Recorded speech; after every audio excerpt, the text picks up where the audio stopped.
Look, $20,000 is the first time money starts to behave differently. Not in a dramatic, life-changing way, but in a quiet, structural way that most people don't notice until it's already happening. This is the point where money stops being just a number you protect and starts becoming something you can actually use without fear. At $10,000, money still feels fragile. You're careful, you hesitate, you protect it. But at 20,000, something subtle shifts. You don't panic as easily. You don't react as fast. You pause before making decisions. And that pause is everything. My name is Alex, and I spend way too much time thinking about money, behavior, and why certain numbers change how people act even when their lifestyle looks exactly the same. If you're someone who's been saving and wondering when money finally starts to feel different in a useful way, make sure to subscribe and like this video, because today we're talking about why everything changes after $20,000. Here's the first thing that changes: your relationship with risk. At lower levels of savings, every unexpected expense feels like a threat. One mistake can wipe out months of progress. That pressure keeps you reactive. But around $20,000, the fear loosens. Not because nothing can go wrong, but because not everything can break you at once. You stop asking, what if something happens, and start asking, if something happens, how would I handle it?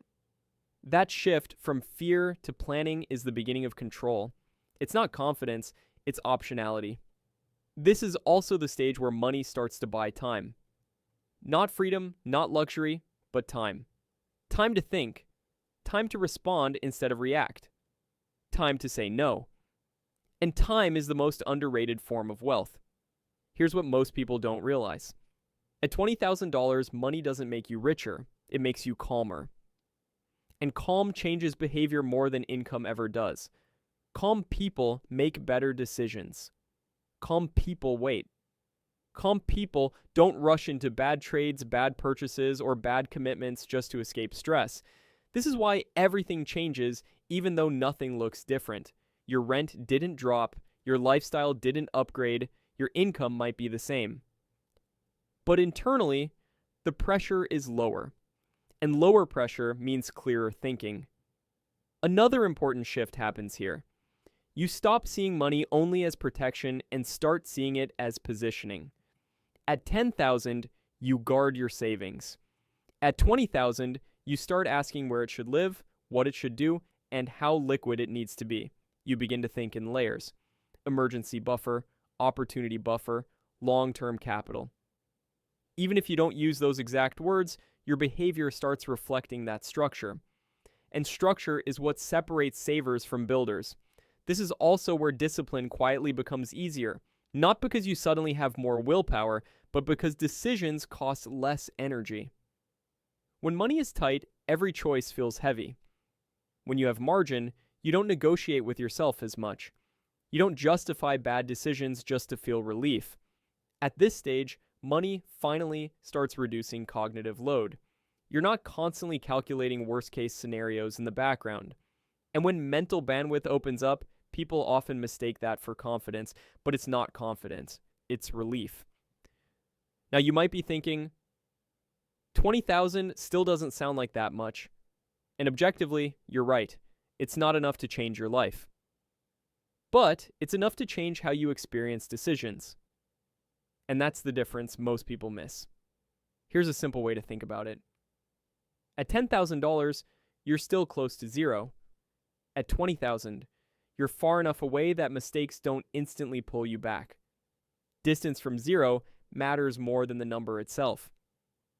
This is also the stage where people stop chasing small wins. They stop obsessing over tiny optimizations and start caring about direction. Instead of asking how to squeeze another $100, they ask whether a decision moves them forward or backward. And that shift matters because direction compounds even when speed doesn't. Another quiet change happens here. You become less dependent on income timing. A delayed paycheck doesn't create panic. A slow month doesn't feel like failure. That emotional stability changes how you show up at work, in negotiations, and in opportunities. Ironically, this is often when income improves, not because you're chasing it harder, but because you're no longer desperate for it. But this stage is also dangerous in a subtle way. Because once money starts working, it becomes tempting to relax structure. People confuse calm with safety, they loosen habits, they increase comfort. And that's where progress can stall if they're not careful. $20,000 gives you breathing room. It does not give you immunity. And people who treat it like a finish line usually end up sliding backward without noticing.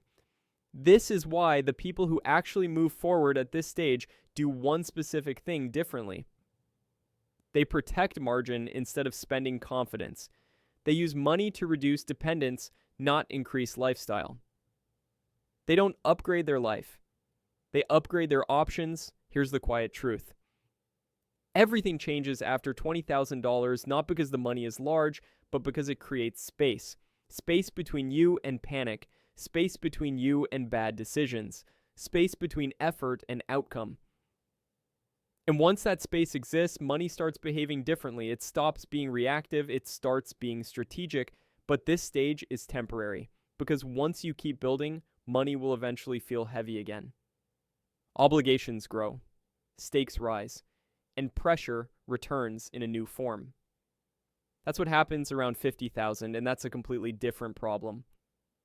20,000 is the calm before that storm. It's the moment where you learn how money works when it's not constantly under threat.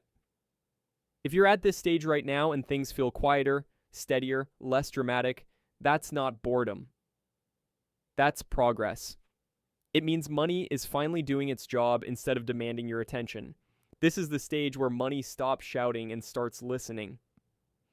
And if you understand this moment, you're far more prepared for what comes next than most people ever are. If this video helped you understand why $20,000 feels different in a way you can't quite explain, make sure to like and subscribe. Because the next stage feels different again, and knowing why is the only way to stay ahead of it.